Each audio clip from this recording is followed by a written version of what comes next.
એક શાકની રેકડી લઈને એક માણસ શાક વેચવા નીકળે શેરીઓમાં, લ્યો કોઈ શાક, લ્યો કોઈ શાક. આ ચિત્ર તો હું તમે રોજ જોઈ છે. એમાં એક જણો ખોટો સિક્કો લઈને શાક લેવા ગયો.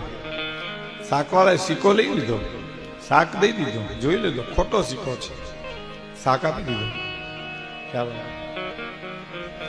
બીજે દિવસે મહારાજે કોકને કીધું, બોલો શાક વાળો રૂપિયા જોતો નથી, ખોટા સિક્કા લઈ લે છે. બીજે દિવસે મહારાજ એવો કોક ગયો, સિક્કો દીધો, શાક આપી દીધું.